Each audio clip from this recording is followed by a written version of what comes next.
સુરતના પાંડેસરા જીઆઈડીસી વિસ્તારમાં એક દુઃખદ અને ચોંકાવનારી ઘટના બની હોવાનું સામે આવ્યું છે, જ્યાં દારૂની લત અને પરિવાર સાથેના ઝઘડાને કારણે એક યુવાને પોતાનું જીવન ટૂંકાવી લીધું છે।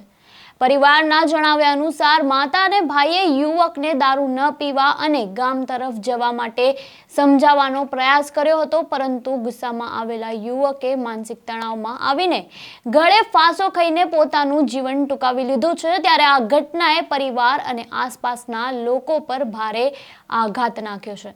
ત્યારે શું છે સમગ્ર મામલો, આપણે વિગતે વાત કરીએ। વૈષ્ણવજન તો તેને કહીએ જે પીડ પરાઈ જાનાને રે। નમસ્કાર, હું આપની સાથે પ્રિયા નાયક, આપનું નવજીવન ન્યૂઝમાં સ્વાગત છે।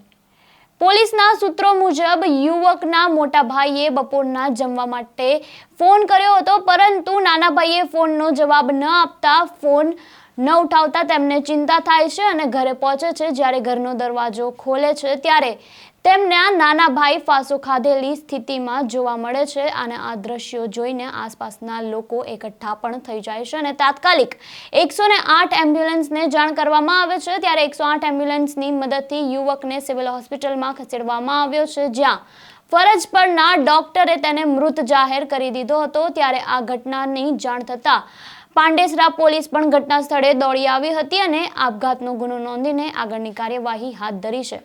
ત્યારે આ અંગે મૃતકના ભાઈએ નિવેદન આપ્યું છે। ત્યારે શું કહ્યું છે, આપણે પહેલા તેમને સાંભળીએ।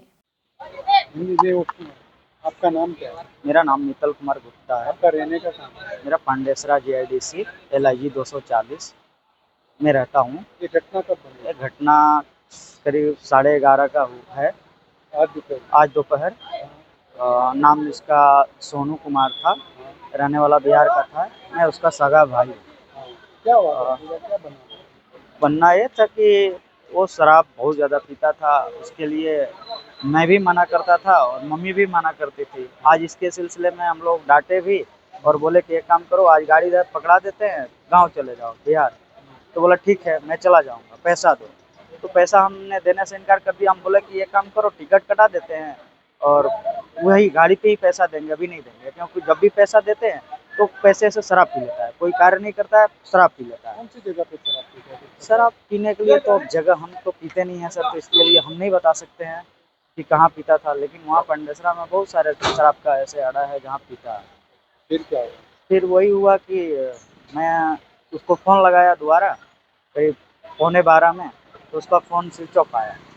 तो मेरा फील्ड में ही ड्यूटी था, तो मैंने सोचा कि चलो एक बार राउंड मार लेते हैं और उसको खाना के लिए पूछ लें। मैंने गया घर पे तो देखा कि दरवाज़ा बंद है दोनों तरफ से।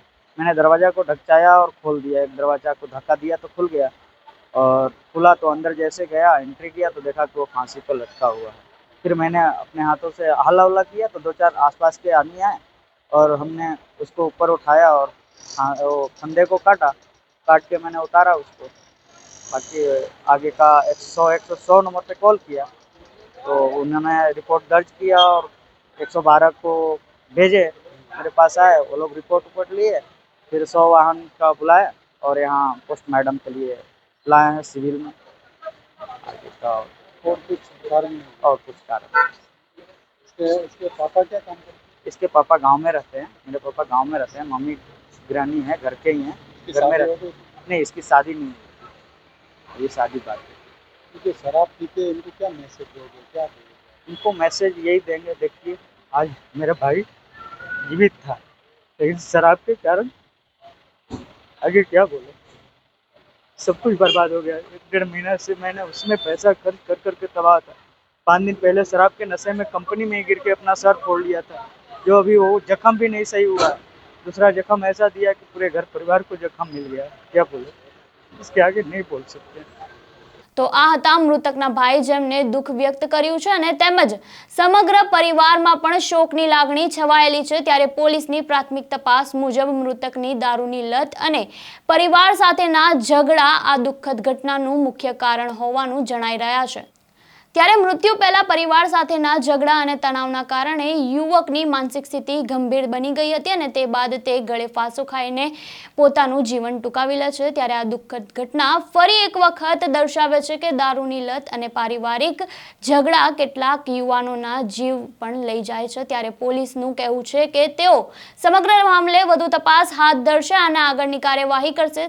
ત્યારે સ્થાનિક સમુદાયમાં પણ આ ઘટનાએ ઉથલપાથલ મચાવી દીધી છે। ત્યારે આપનું આ ઘટના અંગે શું કહેવું છે અમને કમેન્ટ બોક્સમાં આપના મંતવ્યો જરૂરથી જણાવજો અને આવા વધુ સમાચાર માટે જોડાયેલા રહો નવજીવન ન્યૂઝ સાથે તેમજ વિડીયોને લાઇક શેર સબસ્ક્રાઇબ કરવાનું ભૂલતા નહીં। વૈષ્ણવજન તો તેને કહીએ જે